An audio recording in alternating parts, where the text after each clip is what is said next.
You are listening to Claret and Blue, an Aston Villa podcast brought to you by Birmingham Live.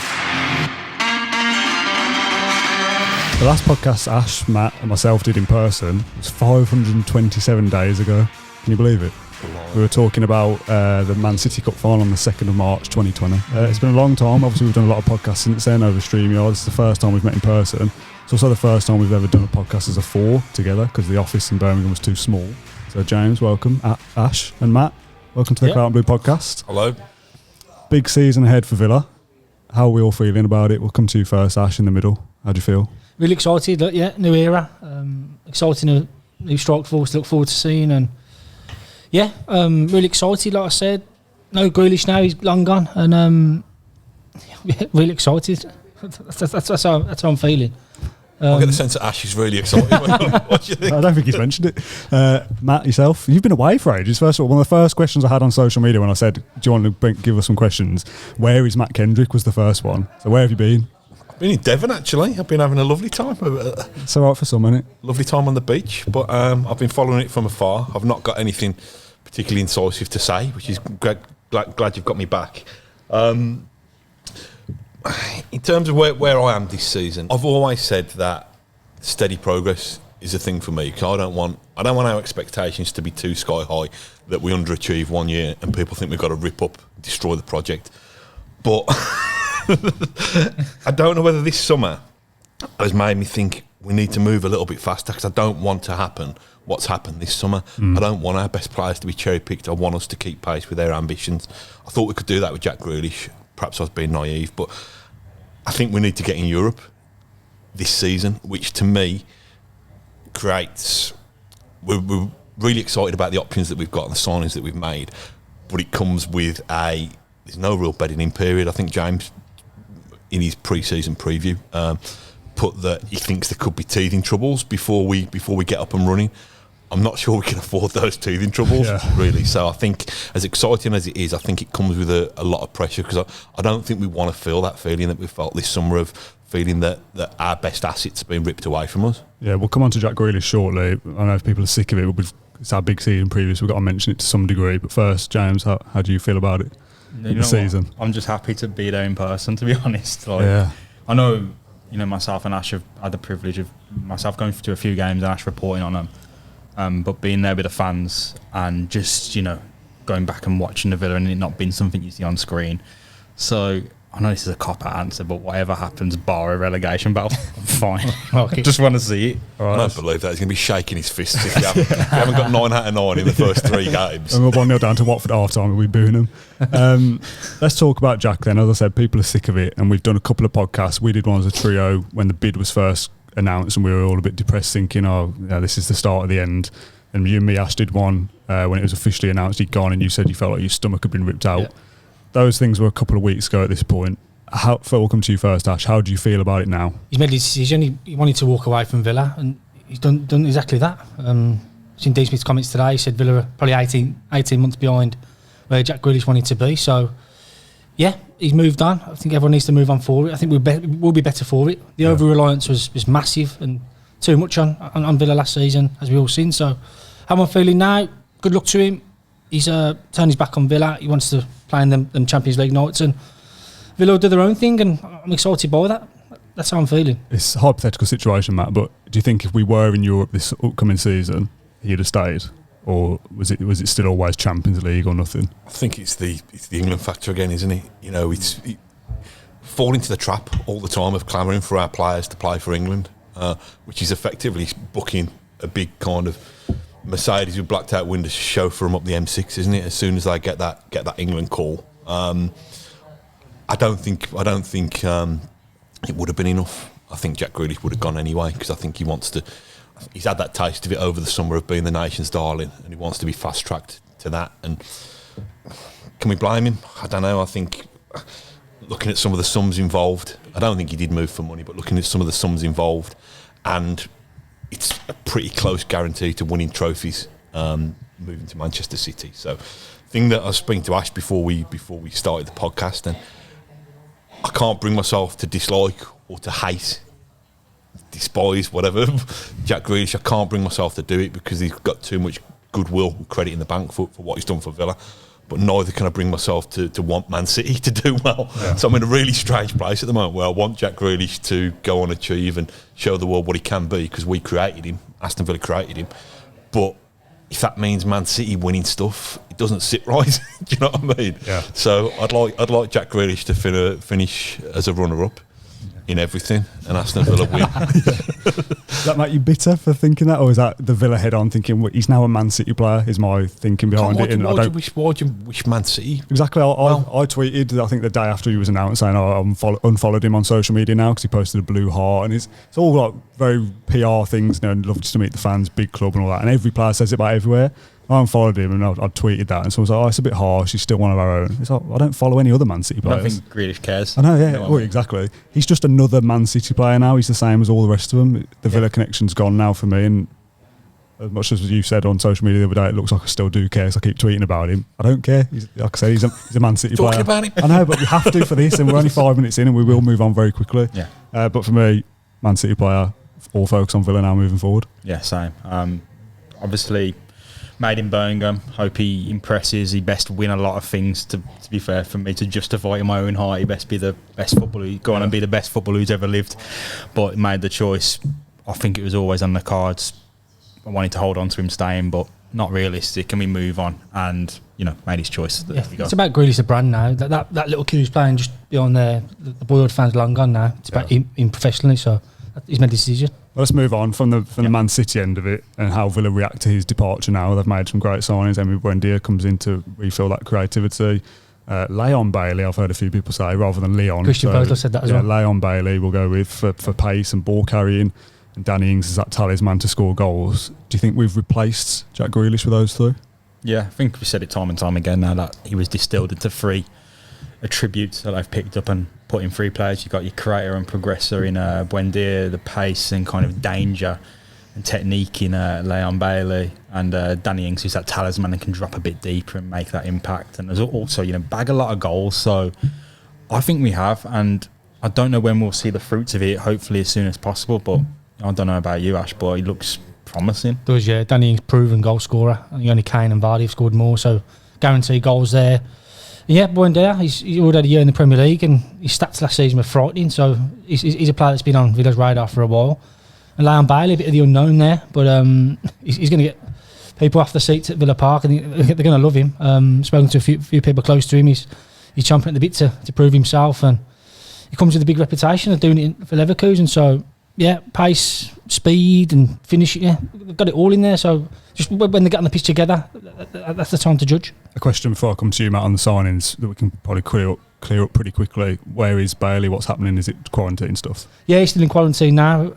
He's training alongside his brother, keeping himself fit, and then he's due to join up with the team. I guess he'd make his debut against Newcastle next week, so joining the team over the next few days. Yeah, his brother's helping him settle in, and he's been an isolation issue there, so he'll be back next week, I suspect. Yeah. Matt, transfer business, you happy with it? I mean, we've got a mug of questions here, and I'm pretty sure transfer business is in there, but we'll come to that later if it comes out. Yeah, I think so. I mean, it's how do you replace Jack Grealish? What you're trying to replace. You're trying to replace the attacking prowess that he brings. I think, like we've said, those 3 players bring a little bit of something different that can help you do that. Been an over-reliance on Grealish. He's carried us, hasn't he? Not so much last season, but certainly the first season back in the Prem. What else are you trying to replace in him? The local boy made good. We've got our manager who can still fly that flag. We've got a couple of really exciting kids coming through, the FA Youth Cup winners who can fly that flag as well. What else is he? The pretty boy, I suppose, Matty Cash. He's his doppelganger, isn't he? Yeah. I think we've got him replaced in that sense. So I think we're in really, really good shape. I think they've turned what could have been a really kind of negative, mood-destroying transfer into something really positive. And I think it's a big time for Villa's regime to show that they can, roll with the punches, if you like, and they've done it spectacularly well. Until we've seen these guys play, until we've seen them how they can work together as a unit, then we've got to reserve judgment. But I think in terms of doing what they could and being proactive. I think the talent spotters, I think Johan and the team have done remarkably well. Yeah. We'll go to this random mugger questions then, because pre-season predictions and stuff are all very random anyway, so this is in no particular order. It's absolutely rammed full, more than we've ever done. So I'm going to pull these out at random. Were these on Twitter, was they? Or? Some on Twitter, some just out of my head. Oh, this one says 4 Ash on it, so a lovely serious one out of the way first. Let's talk to us about the youth setup. What are your views on poaching young talent and their pathway into the first team? Yeah, been a big summer recruitment-wise, hasn't it, for Villa? A few have headed out on loan, like you say, but yeah, getting a couple of lads in from West Brom, like you say, and it all stems from, I think, really head of recruitment, Steve Hopcroft, we mentioned, just getting that talent pool from above London, below Manchester. Villa want to own that, and the FA Youth Cup winners, that's a real positive, isn't it? Everyone wants to win that, and Liverpool and Man U won it more times. And yeah, going back to the good old days when Villa used to have a steady stream of really exciting players coming through. So they want to get back to that, and I think it's what Villa's academy is the envy of many in the country. I've just had a product go through it worth 100 million, and it's finding that next Jack Grealish, isn't it, to come through and be worth a massive amount to the club. The owners are massive on the academy as well. I can't stress that enough. As soon as they arrive, they wanted to make it the best in the country, and they're going a good way of doing it. Yeah. Is it right that whenever anybody signs for the West Brom Academy, they get a tour of Villa Park now? Is that good the way it works? Yeah, that's right. Well, seemingly, yeah. The next question is, how does Axel Tuanzebe fit in? Will he get much game time? I'll give that to you first, James. I mean, assume so. I don't think we'll ever sign him just to do nothing. But you're looking defensively, you've got Mings and Konza who own those spots. Is it a back three? There could be formations changing. Is he playing in defensive midfield as an option? We'll have to wait and see, but I can't see him replacing Konza. I can't see him replacing replaces Engels, doesn't he, essentially? And he's a better version of him. Yeah, I think there'll be game time, but I'm looking like that'll be more in defensive midfield, to be honest, than or midfield than defending, because you'd have to have touch wood, there'd have to be an injury, a serious injury for Tuanzebe to supplant, unless they change the formation. That could happen if it's a back three. I think Tuanzebe slots in over Horse, to be honest. He's got a good song as well, so I'll have to see that back. Do you want to sing it? No. It's a great song. It's one of the best chants actually that the fans have come up with, to be fair. Yeah. I don't know if it originated with us, but it is a belter. Yeah, I enjoyed his time here as well, which is massive, and he knows a few lads in the dressing room, so he'll be bedded in really nicely, and yeah, I think he wants to prove himself as well, so yeah. This is what it's about, being a competitive club, though, isn't it? Yeah. Having really, really strong competition and cover. Over the course of the season, Mings and Konza are going to, I don't want to tempt fate, but there might be niggles, there might be sendings off, there might be suspensions. So why wouldn't you? Why wouldn't you have a really strong option in there? And Tuanzebe's not come to step on to come and play on the bench. He's come to try and force the issue so he can play every week. And I just think we're not pretending anymore. The first year was us just staying up and by our fingernails, and probably not really having an 11 that was really Premier League ready, but being able by hook or by crook to stay there. Now we've got solid cover in most positions. I mean, where do you think? Are we lacking? Are we lacking cover anywhere? We've got Ashley Young, who can probably cover both the full-back areas now. Gilbert's back. So we've got decent cover at right back. We've got Tuanzebe, who can play across the back four to a degree and play defensive midfield. You're probably talking about centre mid, aren't you? Where you've still got a lot of 6 out of 10 players who need to become 8 and 9s if Villa are going to really compete at that top end. Oh, the squad depth questions in the mug, so don't spoil future content just yet. Mings and Konza were great last season, and Villa were very good defensively. So if Tuanzebe comes in and outs one of those from their position, that's benefit Aston Villa, isn't it? Because he's better than Konza and Mings. I mean, I don't know how the playing a back three would affect the rest of the team. I don't want to work that out in my head just quite yet. If you had a back three and it was Konza on his game, Mings on his game, and Tuanzebe on his game, that's real potential there for and it's quality. Mings, England international, the two of them want to be breaking through. Got everything there. So that's quality. I don't know about defensive midfield, but I think that's the most likely instant spot. Got the fullbacks who can play wing back as well now. Yeah, so it's an option, isn't it? Yeah, that's what it is, options. And I think Newcastle are in for him, and they kind of mithered, and Villa just went straight. And Villa, I think what it says about Tuanzebe is how good Villa's kind of transfers program. They go aggressively and they capture whenever people are other teams are dilly-dallying. So Leon Bailey's his agent said that as well. Villa are really aggressive and they sold it, Bailey the project, and really excited. So they did it with Buendia as well, didn't they? Yeah. Arsenal were in for him. Villa come on. I don't know what Johan Langer's smoothing tactics are, but really good. Same with Danny Ings to an extent. You'd have thought he might go to Tottenham or Man City with them needing a striker, and Villa go, here's 30 million, here's your signing on fees, all the rest of it coming to us. And that was a very cloak and dagger, wasn't it? Window's still open, mate, so don't tempt fate. The next one this is a very random one really, but it's more of a prediction for the end of the season. Who'll be Villa's player of the season? Yeah. Throw it to Matt first. Put him on the spot. It's Jack Grealish by default, isn't it? In years gone by, it won't be him this year. So I don't know about last year. Well, I think Martinez, Konza. Yeah, I don't think he did get it, did he, last year? I don't know. I don't know who did get it. It's Martinez, wasn't it? Martinez, yeah. There we go. So last year he did get it. Yeah.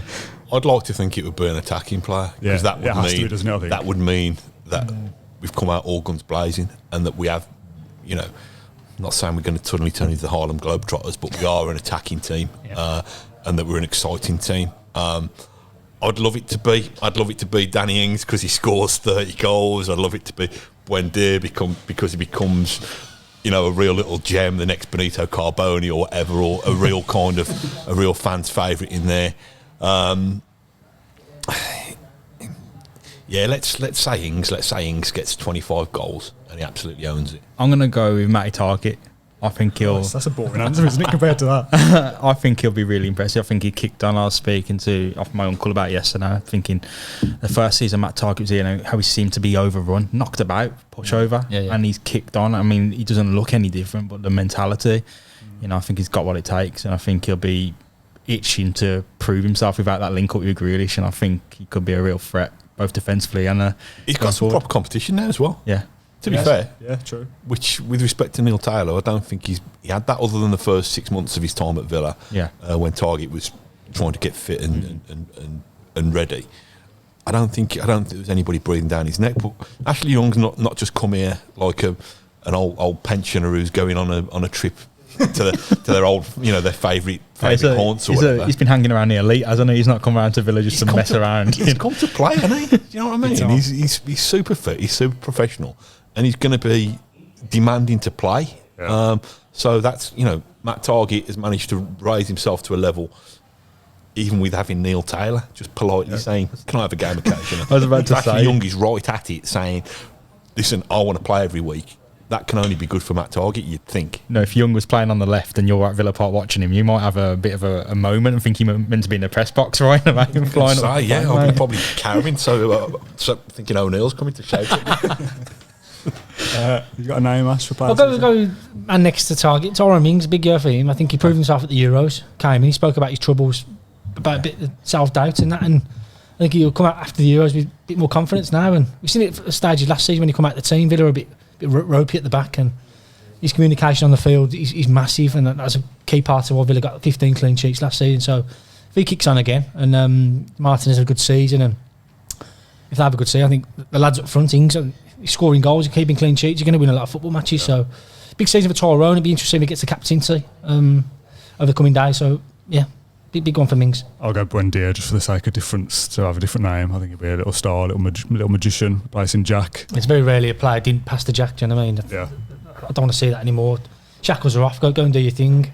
I think Jack was a bit of a burden on the players, I think, over the last few seasons. It's all through him, and yeah, I think Buendia will be a big beneficiary of just going out there and playing. And look, James, he did it in a poor team with Norwich, who's still creating chances. Yeah. So put him in that team, I think he's going to have a good season.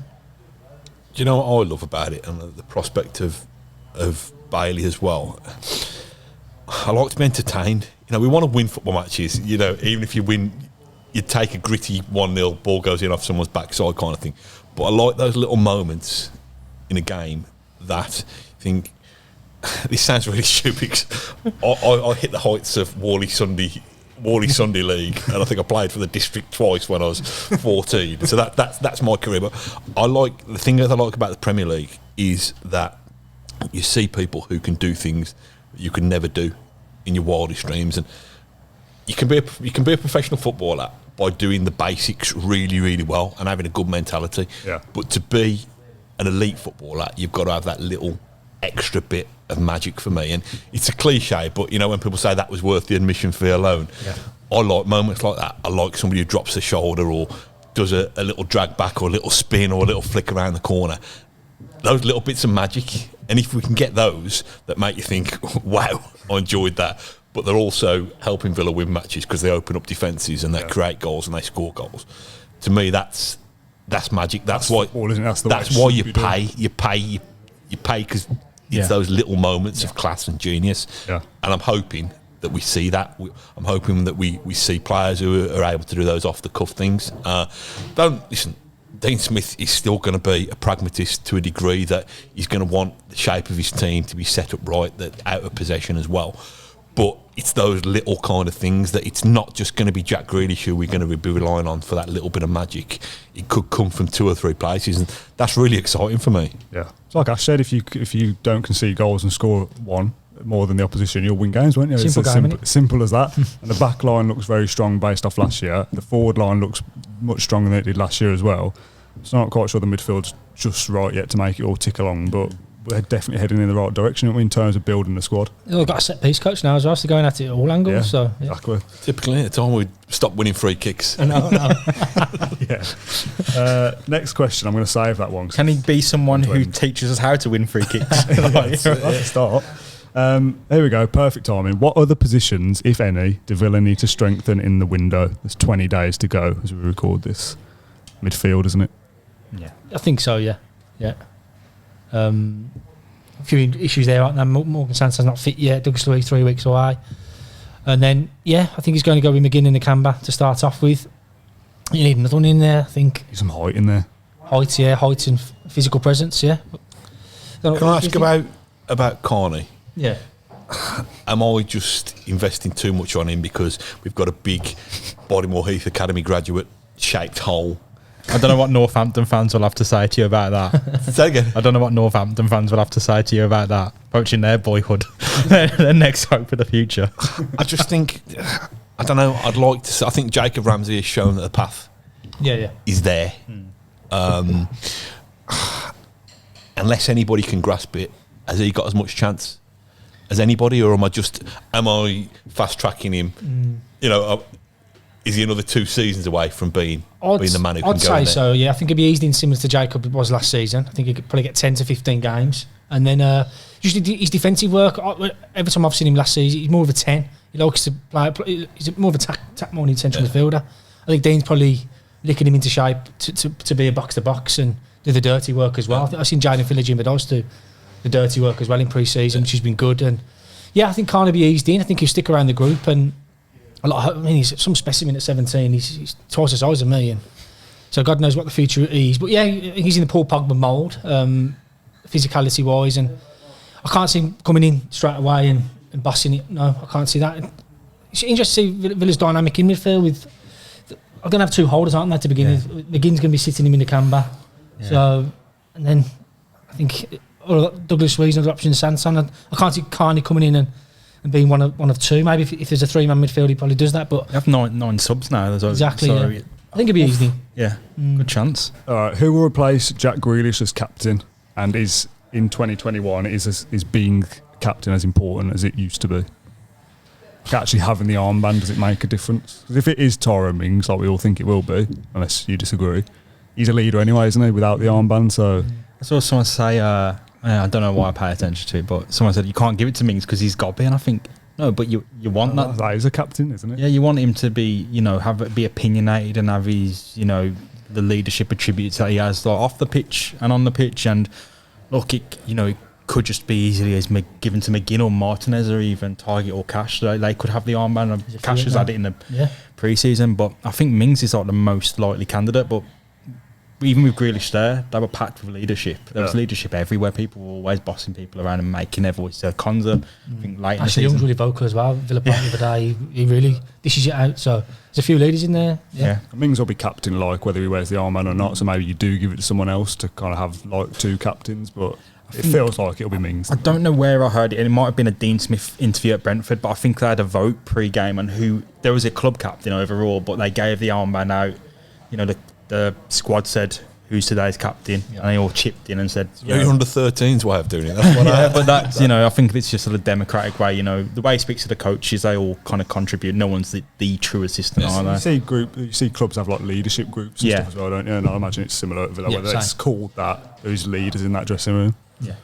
It's got to be Mings, hasn't it? Yeah. I think so. To me, the captain's role, and this is probably, I'm not going to suddenly start loving Jack Grealish for 25 years of his life and then suddenly kind of throwing him under the bus and stuff, but this is probably the one area of Jack Grealish's captaincy that let him down some of the scrapes that he got into. Now, I think he made up for that with the way he led the team on the field, led by example, and the way he did realise his position in the community. He was really, really good, generous guy in that sense. But I think Mings is the kind of ambassador that you'd want to fly the flag for your football club.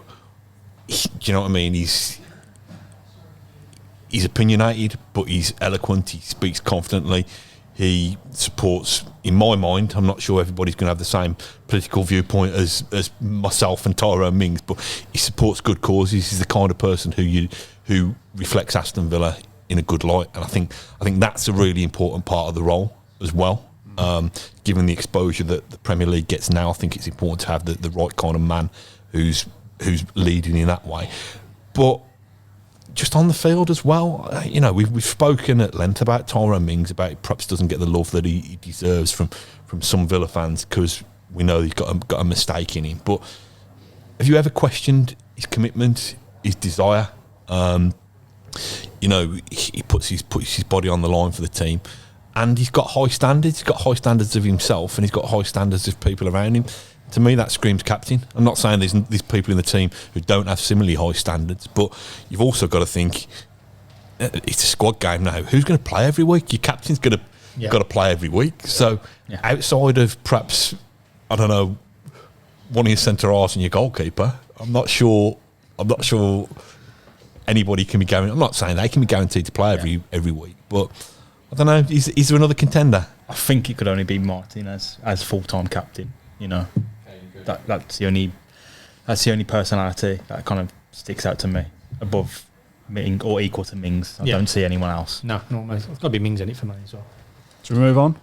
Just before we go, he really wants to. I was just on about Martinez. Just made me smile about the old Copa America celebration. Oh, that was they were doing all their goal gifts and stuff at Villa Park yesterday. I hope they've got one of those for Martinez. I expected him to be doing the old pelvic thrust, and I was a bit disappointed when he didn't make it. So need Jerry Mina there as well, so he can just slag him off. I thought Martinez was quite mild-mannered, quite nice guy. I did as well. He dished it out to the Colombians, didn't he? He was nasty, wasn't he? Yeah, he got involved. South American. We need a bit of that, though. We need a bit of bite in the side. So I'm all for that. The other day, to be fair to him, I was at the open training session, and he managed to smash a ball into the face of this kid sat in the north stand and knocked him off his feet. I mean, it was like, those little weeble punch bag things that fall back, and then it was like that. Say sorry.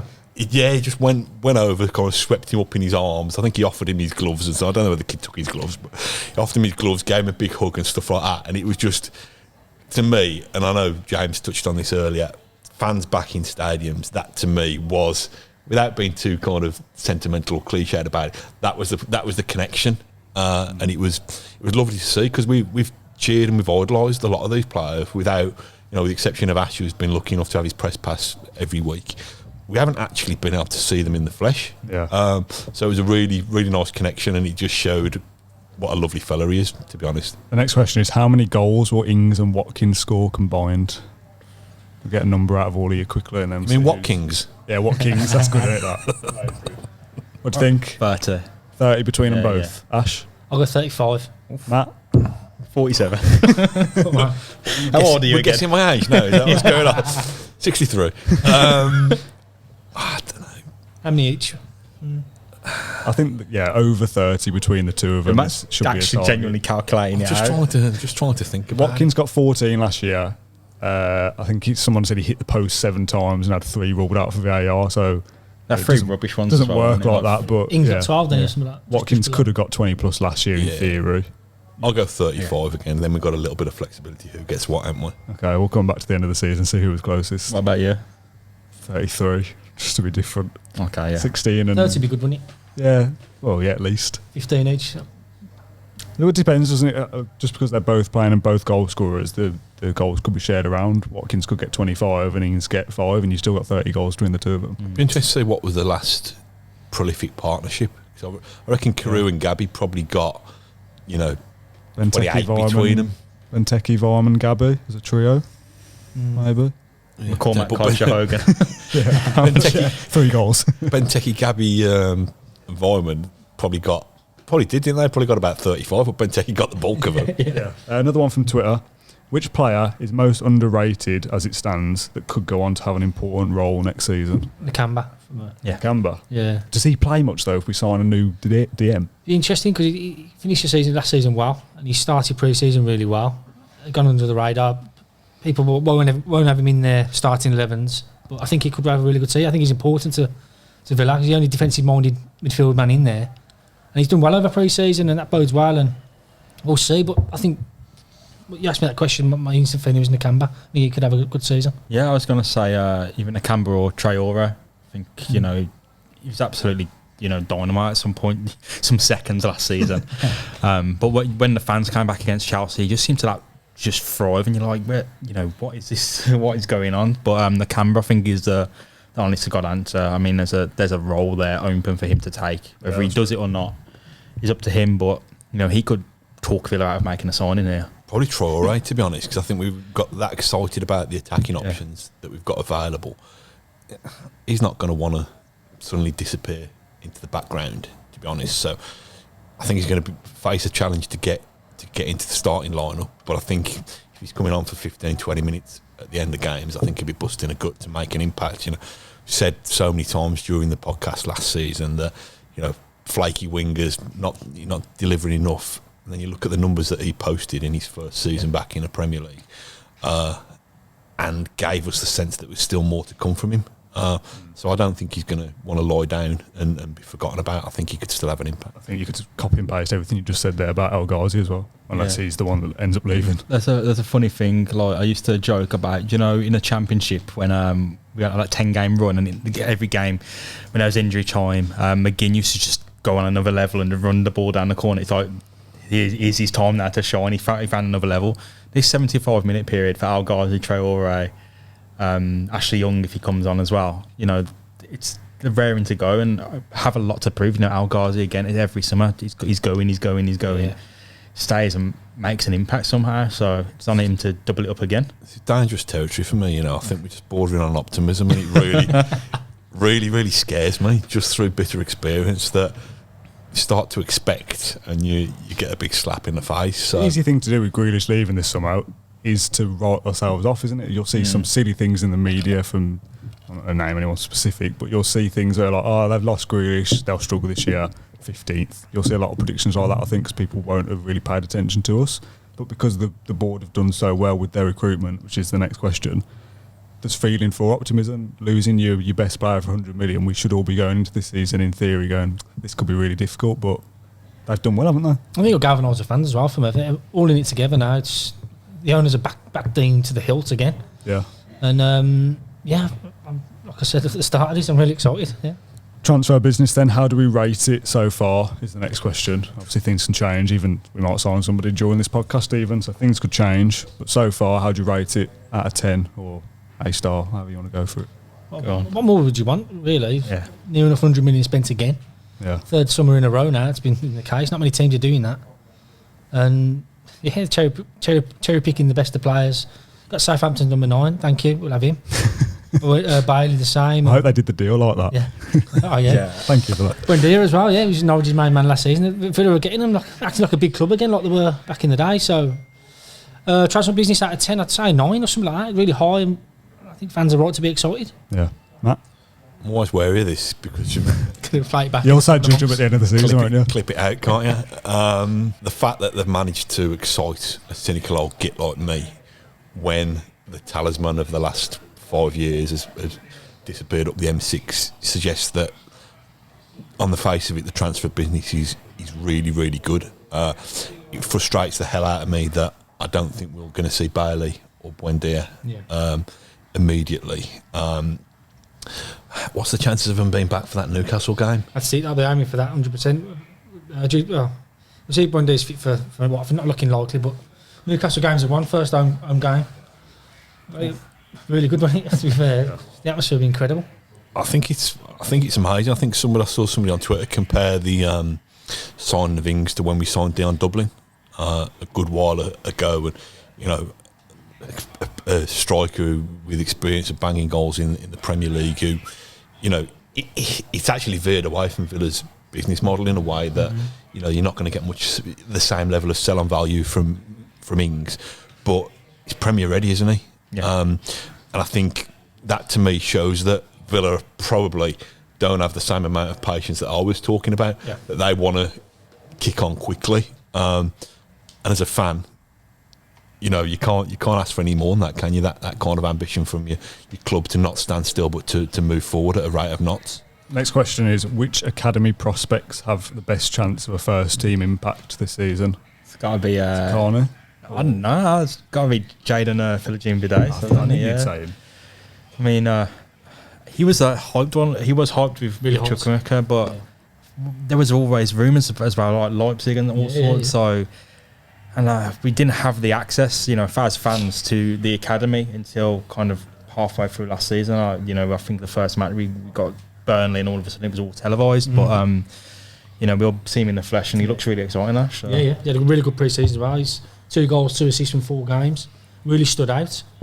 Leipzig were really interested in him as well, so Villa got him on a new deal. And Dean Smith said he needs to work on his end product, and I think his defensive duties are now really there for all to see. And we had a really good pre-season. I think 19-year-old, and he'll be in and around the mix, I'm sure. I think his difficulty he's going to get is that pretty well stocked. Yeah. That's the one.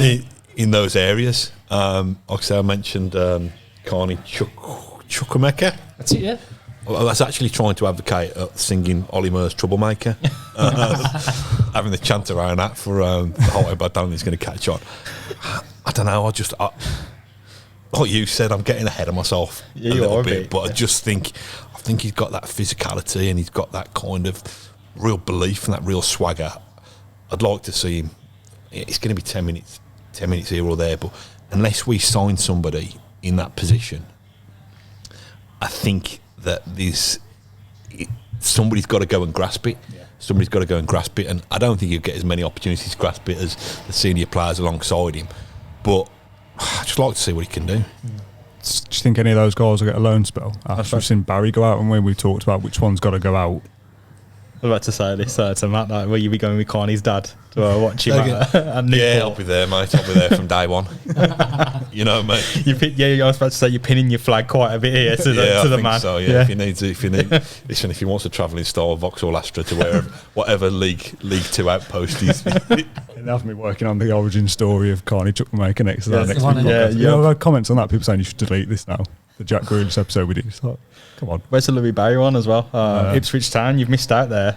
I think we should do a real big kind of attention-seeking thing of you taking down that, pressing delete on that Jack Grealish thing. Get the air, a solemn set file to your computer. Let's load up a new Louis Barry one. The next question I pulled out says, talk to us about 4-4-2. We've seen it in pre-season, but will we actually play it? I thought you meant the magazine. I've done a preview for them. Do you want to tell us about that? Yeah, it was all out of date. You need to watch what Mike Bassett England made, just to see the kind of full, what all that formation's about. But there's inverting the pyramid if you want to read about it. I've bought that recently. Yeah. Like football. I mean, we've seen it in bad spells for Villa. We've seen it when it's desperate, absolute, the default plan B of stick two men up top. But it could be one of which is Chris Samba. He did justify it because he scored. Interesting. Last week in that friendly, Ings did drop deep, so I can't imagine being 2 flat strikers up top. But interesting. Dean Smith wants to be more adaptable now, and he might change it week by week, or options are there, and be interested how it evolves throughout the season. But Dean Smith hasn't played it before, has he? He's always preferred a 1, so the fact he's doing this now, he's changing his ways, as it were, can only be a positive thing. And I don't think defenders want to play against 2 anyway, do they? Yeah. Defensive, so I think they'll all be more threatening up the front end of the pitch. The thing about if you're playing Ings and Watkins in a 2, whichever way you get them on the pitch, it's quite it's quite an attacking sense of for many Premier League teams to have two out-and-out strikers on the pitch. The benefit that Villa have got with those two is that they graft. Yeah. They both work hard. They'll both run the channels. They'll both do the dirty work, if you like.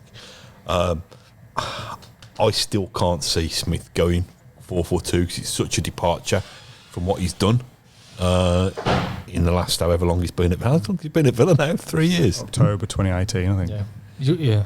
I can't see him doing it, but I still think he will play two strikers and accommodate them in a formation that suits him. Like I say, I think he'll go with Watkins up top and put Ings as a 10 behind him, and then have Bailey and Buendia either side of him. What does that mean for like Davis and Wesley then, Ash? Because you said I don't know if his injury's long enough to keep him out for a loan spell, but Wesley as well. It's a decisions need to be made. To be fair, Wesley, signing Ings like that off the cuff, 30 million, says a lot about where Wesley's future lies. So perhaps a loan deal for him, and then Dave's probably be kept around the squad as a sub and used that way. But yeah, Dean Smith always said a comment. He said you control the game from midfield. That's why he's always asked about playing three in midfield. He said always play that way because you control the ball in midfield better.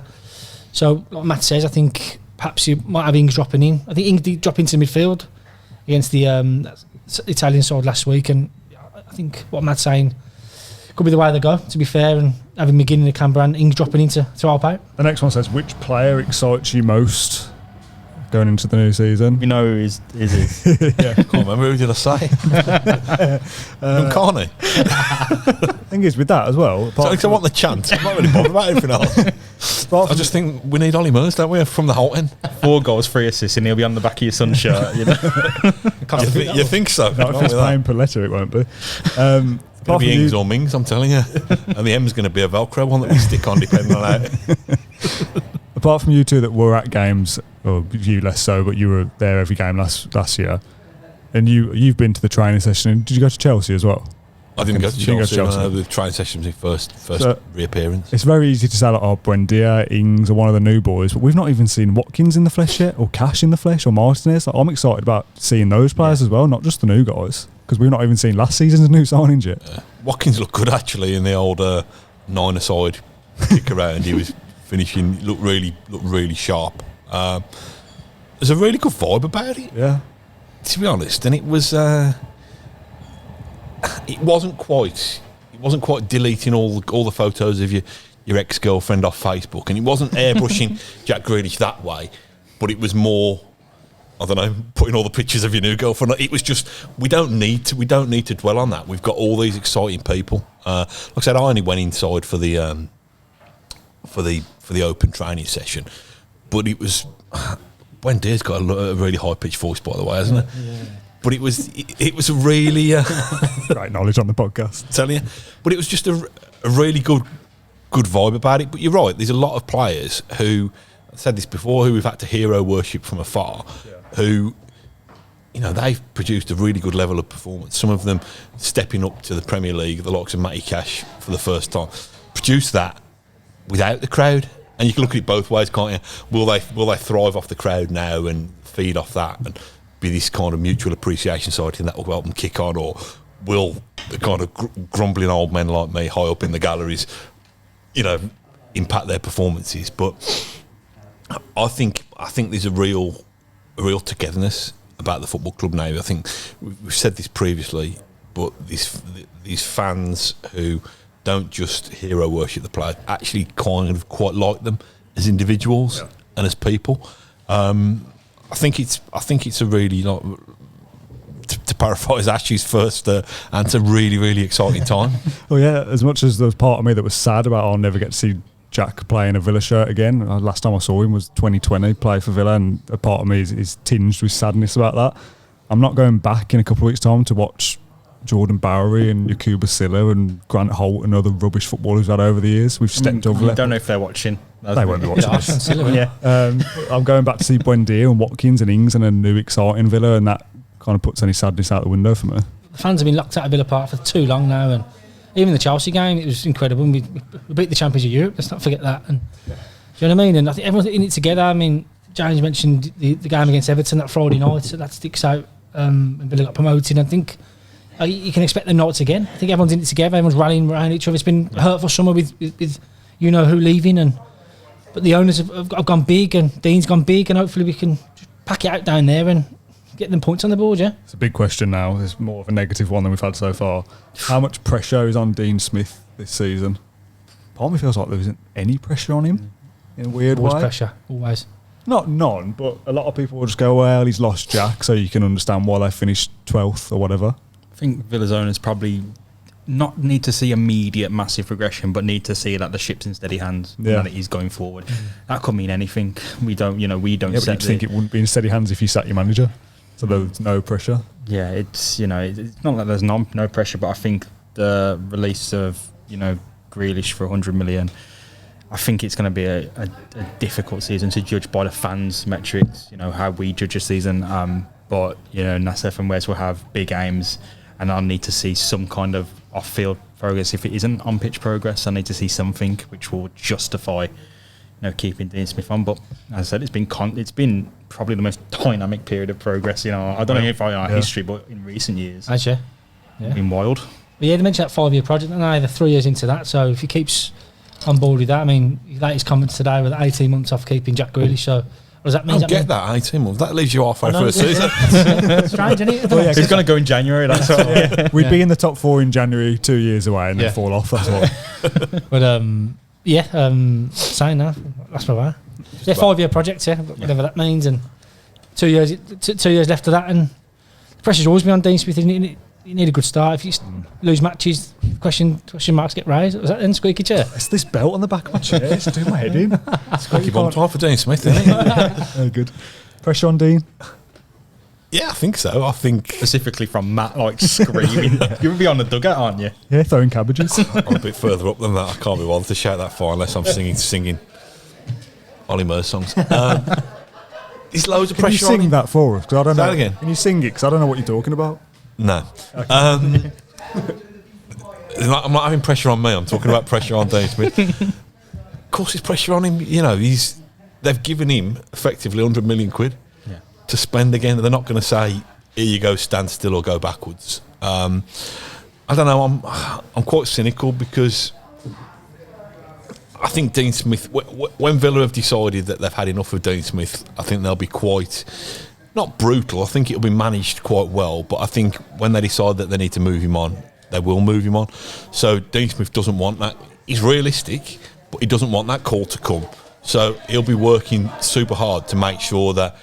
I think Villa now want to stick a big give a big V sign to Jack Grealish to say, you've left this at the worst possible time because we're going places. Yeah. And I think for Villa to do that, I think they do need to make that next step from 11th to 6th. Yeah, big jump. That's probably the biggest jump so far. I mean, I thought it was a big jump winning 10 games on the spin and getting into the playoffs and getting into the Premier League that way. I think this one could be the biggest one so far. Smith knows that. Smith, he just lets it roll off. It's amazing, to be honest, the way he deals with it. I've not seen, Ash might know differently, I've not seen many occasions where he's snapped publicly or whatever, even when things have gone against him. He's just, other than the juggling balls thing that I think he got fined for. It was very funny. Very good, yeah. I think he'd cope with it, and I think it'd be interesting to see what Villa do without John Terry there, because I think one of Dean Smith's biggest successes has been able to manage John Terry and to get him to be such a team player and not be seeking the limelight, and to get him to just bring his expertise and his professionalism to the dressing room. I don't know. Probably has got enough. You might know better than me, Ash. He probably has got enough of a coaching team around him that he doesn't necessarily need to replace John Terry. Yeah, Dean Smith the quote always sticks out. Terry said it as well. He learnt never to be too high when you win and never to be too low when you lose. So he always remains balanced. Dean does, but in terms of coaching staff, I think Craig Shakespeare's importance is just understated. I think he's the main man. Really is behind the scenes and in warm-ups and down the training ground. I think he's been a real big influence since he's only been there a year now. And behind the scenes, I think they might get one more in to replace JT, but I think it's Smith and Shakespeare the main men. And O'Kelly's he's loved by the players, but I think I'm sad to do JT go because I think it was a good influence, and I think Smith managed him really well. Yeah. The next question, almost by random, seeing as you mentioned the 5-year plan. Is the 5-year plan or the Villa project or whatever you want to call it, is that still on course? Are we still on course for where the owners want us to go? I think so. I don't know about you guys, but I feel like it's just we've only seen improvement. So look, this season hasn't even kicked the ball yet, and whatever happens. But I feel like we have made that progress and we're on course. Had the big blow, obviously, of the summer, but I think from what the words that have come out, they knew. You know, they weren't surprised, were they? So it's. You know, with the owners, the plan they've had. Wes Edens, when he joined, said he had I think it's a £1 billion 5-year sustainable plan, and a part of that is selling whomever it needs to be sold or who's got offers on the table and improving the general makeup of the team. So I feel like it's still on board as a fan. 100%. Oh, yeah, I agree. Yeah. It's faring a lot better than Tony Yard's 5-year plan. Yeah, where's the roller coasters? Exactly. Yeah, I think so. I think it's been. What roller coaster would you have had? Say it again. What roller coaster? If you made a theme park, what ride would have you had there? Probably the Oblivion, because it was like under Tony Yard. It was Don't Look Down, wasn't it? It was. I think back on the 5-year plan. Even if this comes, I'm not trying to write this season off because I've got high hopes for it. But even if this season is a fair to middling maintaining of what's so far. I think the plan's still on course, isn't it? Yeah, because you're more likely to go from, what was it, 17th, 11th, 10th, 6th, than 17th, 11th, 6th. It's an extra season, but it's more realistic, mate. I think what will show whether the plan's on course is how Villa can cope with setbacks, because we've held Leicester as the model, haven't we, of being able to kind of lose big players but recruit smartly to replace them and not let that shake you off course at all.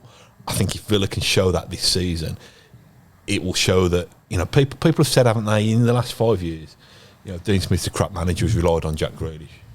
You know what I mean? There's always been that Villa a one-man team. Let's just absolutely demolish that now by showing that we can be as good as, or if not better. And I think that will just give us all the faith. We've got faith in these owners anyway, haven't we? Because they've plucked us back from the brink. But to show that it can be done, and it's, I hate it. To me, it sounds, it's a bit like when you talk about the project. It reminds me of Villa Engine and all this kind of stuff. So it's a little bit, you know what I mean, a bit cliched. But for me, it will show that the project is about a way of working. It's about a system. It's about a method. It's about a way of recruitment. It's about a culture that you're bringing. It's not about an individual at all. And we need to test that theory of showing that without Jack Grealish. It's about the youth academy as well, isn't it? That, you know, talk about Carney only being 17. Player that's 5 years away, he's 12 at the moment. It's about finding those players, isn't it, for the future and building a sustainable club going forward. Kane Kessler, he's a loan deal. What's him and Louis Barry going to be like next summer? Yeah. They're going to bring him on, aren't they? Philogene Bedice, Matt's mate, Carney. And they're all going to come on, aren't they? So, yeah, it's that conveyor belt, isn't it? Producing talent. And having the best of it in the country. Next question is, will a disjointed pre-season hamper us? We're not the only ones, are we? Not the only ones, no. Proof of being the pudding, wasn't it, I guess. And has been a bit of a disruptive one. Dean Smith's wife had COVID, so he missed the first 2 games. And they did well to get a friend on last week, didn't they? Yeah. To be fair to them. So, and obviously, the new recruits haven't arrived yet, Bailey and whatnot. So, it's going to sound for everyone, but we'll have to roll with it. And luckily, we've got some kind fixtures on paper to start with, and a couple of wins, get that momentum, and there'll be no looking back then. Yeah. Anything to add? I don't know how important a pre-season is to the whole. I think it's really important to the start, but how is it to the whole season? Because all teams, I feel like they take a while to get up to speed. But I don't know, the man with the experience over there, of bad pre-seasons, have you got any? How important is it? I think it's annoying that we haven't had a clean break. Never read my piece about the Peace Cup, did you? Brilliant that was. Stick it in the comments, it's brilliant. That's so you mentioned we didn't win in the silverware, wasn't it? Yeah. But the Peace Cup and the Bass Trophy won at Burton. That's it. I think the worst thing about not having a proper pre-season is you can't go away. I mean, I should have been somewhere sunny, shouldn't they? Minnesota, man. Or Bayer or Minnesota or something like that. Like I say, they'll roll with it, won't they? You know, nothing's been normal, has it? for the last 18 months. So What have Watford's and Newcastle's schedules been like? Has anyone took notice of that? It's not great. Thanks for exposing our lack of knowledge. Yeah. Not a they've had Watford a bad podcast, mate. They've had a bad pre-season as well. Those first couple of games No, are probably like, smashed Barcelona and PSG. yeah. Did you not go to the Blythe Spartans versus Newcastle under 23s, James? Call yourself a journalist. Fair enough. Let's just move on. No one cares anyway. Any chance of another winger or creative player? We've been linked with Damsgaard, Danjuma, and Cantwell. I don't know whether we need another 10 slash fun. winger. Yeah, If we just rocked up on deadline day and went, oh, here's Todd Cantwell as well, I'd be like, whatever, you know. I think a lot of people say, oh, get this player instead, but it's, it will be very fun to see Todd Cantwell do that surf celebration. I'd sign him just for that. Him and Liam Bailey dancing around. Yeah, we're here to have fun and kick on. So whatever happens. I'm not don't know about the wing. Actually, I don't see like Danjuma coming in and being No. No, Simon, I think they've done the bulk of the business. I think Philip Jimbidos has answered the question there as well. Yeah, that's true. Over Preece. I think Smith's been impressed by him, and he could be one that can come off the bench. I think it's all done, to be fair, up that end of the pitch. I think you never know what happens in deadline day. The longer it goes on, the window, something could pop up. Yeah. You don't know, do you? And Ball her best on. So exactly, yeah. We said, didn't we? We probably aren't going to be in for a strike at this point, but if a deal becomes Exactly available, you can't resist, you go for it. Yeah. Then Danny Ings goes, I quite fancy Villa, and you go, all right, and There you 30 go, million, done. done. He didn't even tell his family it was done. With that second, he was in probably the boot of a car and signed the deal. But yeah, I think a couple more maybe, but you never know what pops up at the end of the window. Which games are you looking forward to this season? I'll just put all of them. Yeah. For my answer, because it's just nice to be back. it's not even a cop out. It is a cop out, but it's not, because every game is going to have an edge to it this season because fans are back. And I remember I said it in the preview, but that Everton one, man. Oh, man. When Al Ghazi broke through, I've never heard a volume like that. I couldn't. My ears are ringing, and that's rare. And there's so many people at football game, but it is rare for it to ascend to that height. And I think Villa fans are going to be. That's going to be a few occasions this season, regardless of what happens. So all of them. I think it's going to be the FA Cup final for me against Man City. When Man City rock up in the Peaky Blinders suits at Wembley. Oh no! Can we absolutely destroy them? Yeah, it's going to be that. First game back, Newcastle, full house. Yeah. Hopefully a couple of the new signings on display. Yeah. Steve Bruce with his head in his hands. What's not to love, really? Tasty first home game, isn't it, that? Do you get to go to a new stadium this season? Brentford. Oh, Yeah, and it is a fully new stadium as well. Yeah. Yeah, we else haven't been, but Brentford, the one that sticks out. But that Man City at home, what's everyone feeling about that? Jack back and all that? Yeah, we said we weren't It's going to gonna mention stick out, isn't it? We said we weren't going to mention him too much after the start, but It's going to stick out. what's that reaction going to be like? Because I won't think about Jack Grealish till we play Man City like every other Man City player. So in the build up to that, I'll start thinking about it. As of today, what kind of reaction does he get when he comes back to Villa Park? At first, I thought there'd be some light applause, maybe a few light boos here and there. I'm more swayed towards the negative booing side at this point. I won't, because I've never really booed anyone apart from Jolie and Lescott, but Spoke about it before the podcast, and I think half and half until he goes down. Yeah, it's That's it then. It's going to turn big time. Could be get dark to toxic, win a penalty in front of the whole end. Even if it's a legit, 9 times out, if it's a legit tackle and Matty he's out, Castane's into him, and I just hope we've got some really good chance for everybody else, so that we can just kind of really, you can really. Super Jack transplants into Super John very, very easily. So, as long as he kicks on, and I just think if we can serenade everybody else, spread the love. yeah, that's a nice way of looking at it. almost treat Jack's return as an afterthought. Yeah, I think. it shouldn't be the event. I personally Alphas. won't boo him. And I won't be giving him a standing ovation either. I'll probably be standing up Yeah. because my knees get a bit. It shouldn't in be those seats, but you know how when Dalf left, it was almost like an event. Oh, he's coming back, and we're going to get him.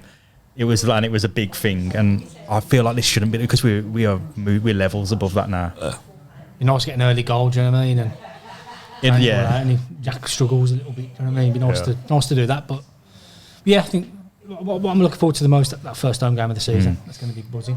We talked about Watkins and Ings earlier, how many goals they'll get between them, but this one says who will be top goal scorer. So we assume it'll be one of those two. If you've got to pick one just for the sake of picking, who are you going for? Easy, isn't it? Ings? Yeah. All day, yeah. You going Ings? Yeah. I'm going Watkins. No, I think Watkins, it's no disrespect to him, but I think Ings it'll be has tight. been there, done this, and now he's Southampton, I thought for a long time were a better team than Villa, but if we're nicking things, we are moving ahead. I said that privately the other day. It kind of addresses the balance a little bit, that Southampton were like a level above Villa for a while, and they might break into that European spot at some point, whereas now Villa just go there and go, right, Danny Ings, thanks for that, move on, and they're not a worry for Villa. Yeah, Ings can score a lot of worldies though. He scored some crackers down at Villa Park and he top corner from anywhere. I don't think Watkins can do that. I think Watkins more of a in the box merchant. I think Ings, I think he's gonna. Really excited by him. I think he's going to score all types of goals. Yeah. Is it Ings and or Watkins, or are you going to have to give us a random left field shout? If Carney's dad is listening, it's Carney Chukwuemeka. I can't see who's going to outscore those two particularly. Leon Bailey's dad's listening. It's Leon Bailey. Come on. If you're listening, Leon Bailey, come on the podcast. He changed his name. I thought it was Leon Bailey. Leon Bailey's dad's listening on now. I think it'd be Ings, won't it? Hope it is. I hope he scores 30 goals.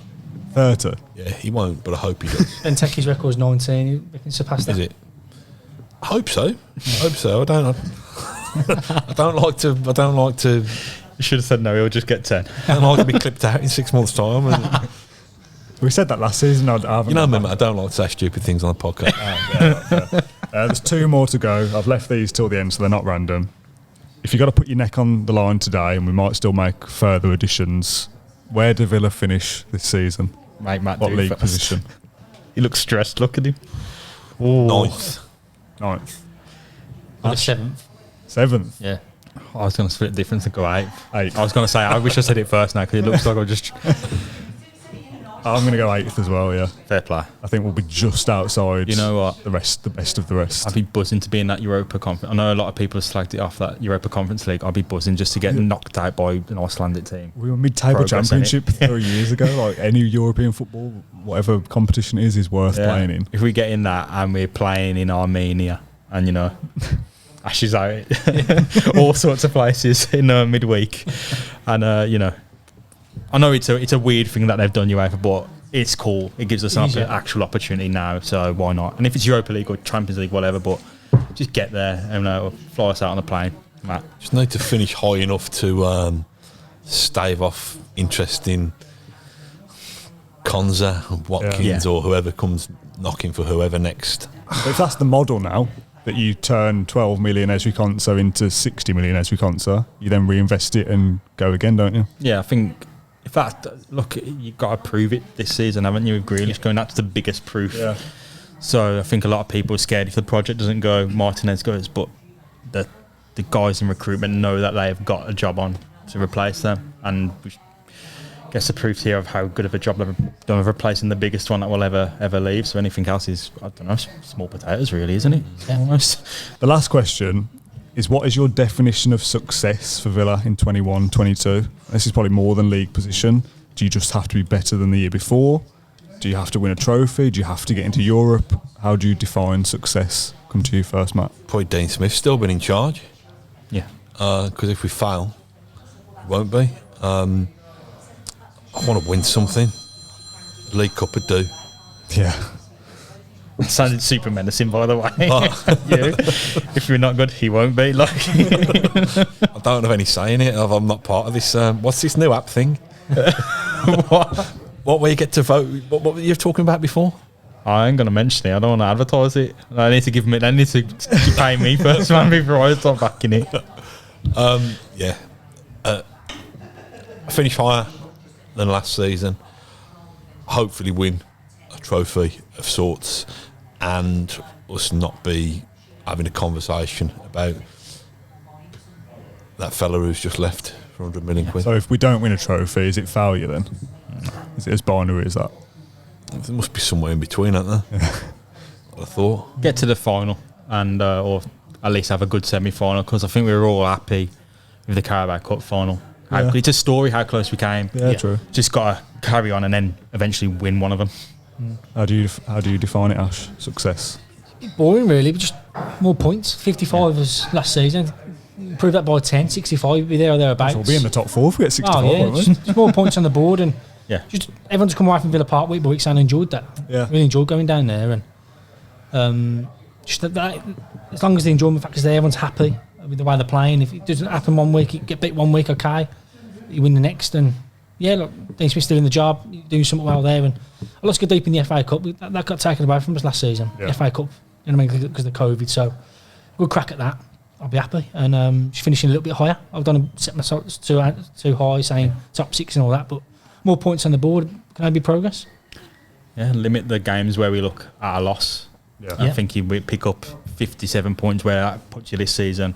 No, it's only 2 more on the board. Yeah. Well, in previous seasons, 55 probably would have got you 8th or 7th. Yeah, so you just got to get you bottom half. I think it's just about being as steady as possible. Keep making sure the ship hasn't been rocked too much by whatever. You know, what's full come. Villa Park, us all having a good laugh. That's it. Loads of interesting chants, loads of brilliant goals. But you could have all that and finish 15th though. I've already said the first 2 requirements. Yeah, I think we're all done then on our big season preview. We've been going for just over an hour 15. We'll be back doing post-match podcasts after every single game. I don't know how we're doing them yet with us being back at Villa Park, but we'll come to the details later down the line. What do you make of the Aston Inn? I tell you what, we've not even mentioned of it. We're at the Aston Inn. It's very nice. They've done a very good job. If you're a Blues fan, you'd be very unhappy. That's true. There's Villa stuff everywhere. But they've done a great job, and thanks I'd to be taking your sat-nav back as well, wouldn't you? big thanks to them for letting us film here today. It's been greatly appreciated, and good to see you all as well. Yeah. It's real humans, not sat behind a laptop for a change, which is it's great to see you all. Normality's it's creeping back in, isn't it? So. Fingers crossed. Brilliant. Yeah, it's really good. Yeah, thanks Matt for actually showing your face for once and coming on the podcast. Appreciate it. Thanks Ash for your time as He was always. just drinking here, like we just found. What am I drinking Carney for? I've let myself down. Thanks very much for watching. We do appreciate it. We've got a little competition. Matt, do you want to plug it? Seeing as you're the boss. Oh, we're committed to that now. Well, you're the boss, so yeah. We're giving away a shirt. Yeah. Home or away. Do you plug it because you seem to know all the details? So we'll give away an Aston Villa shirt, 21-22, home or away. We'll pick a winner at random. You have to be subscribed to our YouTube channel. Leave a comment as well. It'll be easier to find you. If you're watching this on social media, retweet it, like it, all that kind of stuff. Get involved. And we'll pick one random winner to win a home or away shirt. And then we'll pick 3 runners-up to give away a mug. This one. What a baby prize that is. Yeah, all right. We've got loads to give away, so let's get them gone. Get involved in the comments down below, subscribe, all that good stuff. And we'll be back on Saturday evening, I think, with our post-Watford chat, where Villa win 6-0 and we're all going bring on the title. We done? Yeah, up the Villa. Yep. I think so, yeah. It's weird, wasn't it? It's weird being back amongst Yeah, get us another beer. another beer. Thank you for listening to Claret and Blue, an Aston Villa podcast. If you enjoyed today's episode, then please do let us know. We love hearing your feedback. We'll be back soon with another episode, but until then, up the Villa.